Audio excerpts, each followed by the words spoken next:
Along a strip of Peru's northern coast, the dolphins were lying dead.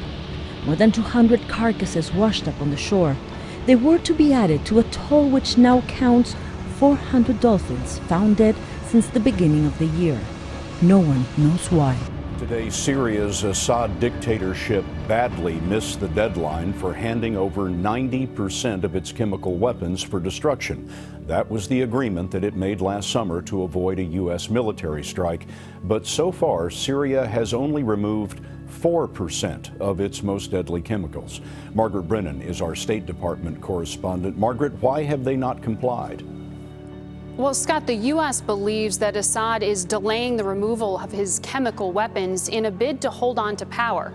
And so far, it's worked. Secretary Kerry admitted today in an interview that Assad's position has strengthened after the U.S. agreed to call off those possible missile strikes this summer. In exchange for handing over these chemical weapons, the regime has continued to bombard civilians with conventional weapons, and they have even blocked the delivery of food to starving civilians. The deadline has now been moved to March. What is the U.S. going to do next?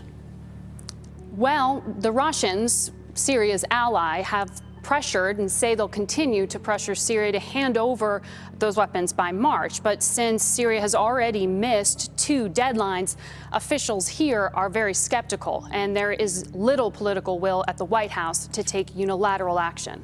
Okay, there is also something else that you should see on the front page of the Blaze. Market eerily tracks with 1929. Did you see this? This one is a little bit uncomfortable. Yeah, I thought you might find it. Yeah, the chart was amazing. It's they're dismissing it and they're saying, "Wow." No, probably a lot of years. I mean, we haven't looked, but I bet a lot of years track with 1929. I don't think so. Have you seen this chart yet? Yeah. I mean, it's like identical. It's a 2-year chart, and the 2 years leading up to 1929, the crash of the stock market, and what did the stock market do? And it's honestly, it is almost exact. And the good news is we're just at the place now where it's going to come down rapidly. Yeah. Yeah, it doesn't look good. No, but the good news is, we've got probably 6 or 8 months, before it would crash or not crash. Yeah, the chart's amazing. That's not amazing. good. Look at that. All the way it is. I mean, it's exact. We're a little underneath it, but the trend is exactly the same. I think you're only underneath it because they made the scale of the chart, so they're not just all crossing over each other all the time. But you can see how similar. They didn't expand the time. It's the same amount of time.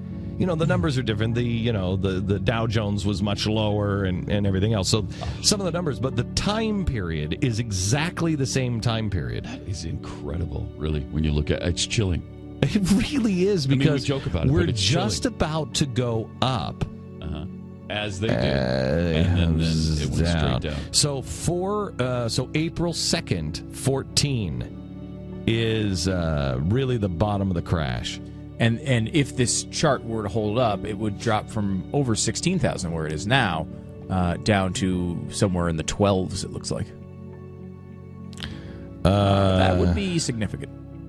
Yeah. There's a very large probability that the real end of the world scenario might come March 4th, 2014. He says the doomsday clock will ring then because the U.S. economy may fully crash around that date, which will in turn bring down all world economies and all hope of any recovery for the foreseeable future. Now, he predicts that interest rates will skyrocket, businesses will fail, unemployment will go to record levels, of course, material and food shortages, and major social unrest. Now, he goes on to say that any wishful thinking that America is in a recovery and that things are getting better is an illusion, because a run on the bank would start suddenly, but it would snowball, build very quickly, and the rest of the world would fully crash along with us. Who knows if it's going to happen around March 4th or whenever, but all I can say is that there are some major economists and the U.S. Treasury, I don't really believe anything they say, but some other major economists are saying we need to be prepared for this. Something is happening. Forecasters are predicting that more stormy weather is brewing in the Atlantic and heading for Western Europe's shores. In Devon in southwest England, a main railway line was left hanging as waves lashed the coast. Prime Minister David Cameron has promised an extra €120 million to help the recovery effort after weeks of recent flooding. On the northern coast of Spain, several people were injured either by giant waves or objects tossed by the wind. A state of red alert was declared in several provinces, obliging rescuers to suspend the search for a teenage boy swept away by a wave on Sunday. The damage to the seafront alone at San Sebastian in the Basque Country has been estimated at €4.5 million. Tuesday saw 5 Filipino crew members winched to safety after their ship ran into trouble off the coast of Galicia. The boat was left adrift as high winds prevented it from being towed to port. In southwest France, the damage is believed to be not as bad as feared after a Spanish cargo ship was smashed in two at Anglet. One person was slightly injured, and by Wednesday evening there was no longer thought to be a risk of massive pollution. A clash of weather systems in Europe has seen repeated storms and floods in the north and west, and conditions are not expected to improve anytime soon. The big problem in the West is not enough snow. These NASA photos show how badly the drought is taking a toll. Snowfall in the Sierra Nevada is tiny compared to the same time last year. That snowpack provides much of California's drinking water. And look at this. California suffered more than 400 wildfires in January. Last year, in the same month, there were none. In a normal year, California's Folsom Lake looks like this. But this is what it looks like right now, at dangerously low levels. The Sierra Nevada mountains usually store much of California's drinking water in the form of snow. On the left, last year. On the right, this year, with just 12% of the usual snow. State health officials say 17 communities and water districts, mostly in rural areas, are now within 100 days of running dry. Digging new wells and hauling in water are two ways they will be helped. California Governor Jerry Brown is calling on residents to do whatever it takes to conserve. Don't flush more than you have to. Don't shower longer than you need to. And turn the water off when you're shaving or brushing your teeth. Brown declared a drought emergency 2 weeks ago. He's asking Californians to voluntarily use 20% less water, but that could change. Every day this drought goes on, we're going to have to tighten the screws on what people are doing. The San Francisco Bay Area has seen less than 10% of the rainfall it ordinarily sees by this point in its rainy season. Forecasters say rain would have to fall heavily every day through May to bring conditions back to normal. It is February 7th, 2014 on Friday, 7:05 p.m. Pacific time, and we had a very large earthquake in Luganville, Vanuatu. A strong earthquake, magnitude 6.5, struck close to Port Orrery and Luganville, Vanuatu. A strong earthquake with recorded magnitude of 6.5 struck Vanuatu on February 7th, 2014 at 0840 Universal Time. The worst snowstorm in decades has swept across Japan, killing 13 people and injuring more than 1,500. The storm dumped 13 inches of snow on an area, parts of which were devastated by the tsunami in March 2011. This is the heaviest fall recorded here in 78 years. Commuters struggled on. Flights at Narita International Airport were stuck at the weekend, and transport links to downtown Tokyo were badly affected. While a little help went a long way as these school kids moved their teacher's car.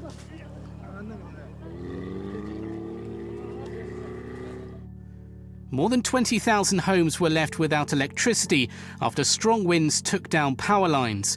Right now, Iran's government seems to be ramping up anti-American and anti-Israel rhetoric, even during the temporary nuclear arms deal with the West. A new Iranian TV documentary, if that's what you want to call it, shows what a, quote, merciless airstrike on Israel and U.S. interests would look like if it were forced to attack. Leland Vittert is live in Jerusalem with some of that interesting video for us. Leland? John, in many places, this tape looks like a very bad high school computer graphics project gone wrong. But the message is very clear from the Iranians that if attacked, they will hit back with everything they have, not only against Israel, but against the United States. Some of the targets shown on this video being attacked in Israel, Ben Gurion Airport, the Defense Ministry in Tel Aviv, along with the Israeli nuclear reactor. And of course, the other thing that is being discussed here in this video by the Ayatollah, the supreme leader there in Iran, is attacks against U.S. interests that obviously the Iranians link very close with Israel. They show video of an attack on a U.S. aircraft carrier as it transits the Straits of Hormuz, also against U.S. bases in the Middle East. Now, a lot of this video shows drones flying around the airspace around Israel, missiles coming in. Fair to say, John, this might be a little bit more showing what the Iranians want to do than what they actually can do militarily. Does give us, though, a valuable insight into their state of mind right now. Wishful thinking, or so it would seem. Tonight, Iran is celebrating the launch of a new generation of long-range ballistic missile. The state TV announcement made no mention of the U.S., but this weekend, the most powerful man in Iran, Supreme Leader Ali Khamenei, called American leaders liars, intent on toppling the Iranian government. American officials publicly say they do not seek regime change in Iran. That's a lie, he said. They wouldn't hesitate a moment if they could do it. Hours later, an Iranian Navy admiral appeared to issue a direct threat to the U.S., claiming Iranian warships were approaching American waters, and that the move was a direct response to the U.S. naval presence in the Persian Gulf. The White House dismissed the comments as bluster. There was an Iranian announcement that they are moving ships close to the United States, and we have no evidence that Iran is in fact sending ships close to the U.S. border. The government now says it's sending a message to America. A deployment including this destroyer and a supply ship that carries helicopters said to be soon patrolling off to the eastern coast of the United States. On the screen here, we showed this to you before. That comes out of the Persian Gulf here in the Strait of Hormuz. In the past, what the Iranians have done, they've used the Suez Canal to park off the west coast here of Syria. It's our understanding this time they won't go through the Suez Canal, but advance it one time for me if you could, and they'll come down here around the tip of South Africa and up toward the eastern coast of the United States. But the question remains, is this a serious threat or just bluster out of Tehran? What about the warships that Iran claims it is sending near America's maritime border?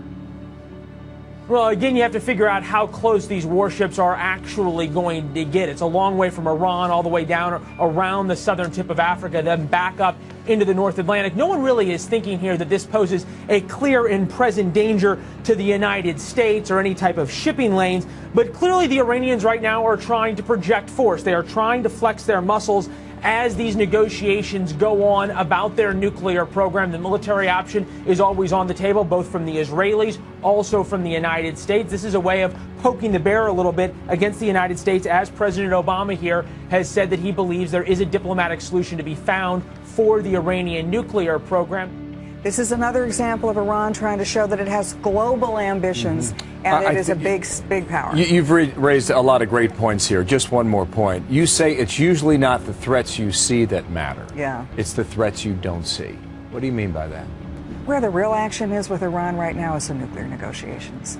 You know, we say, or President Obama has said, they're going to stop their nuclear program. They're not going to get nuclear weapons. They come out and say, we never did that deal. We're going to keep our nuclear program.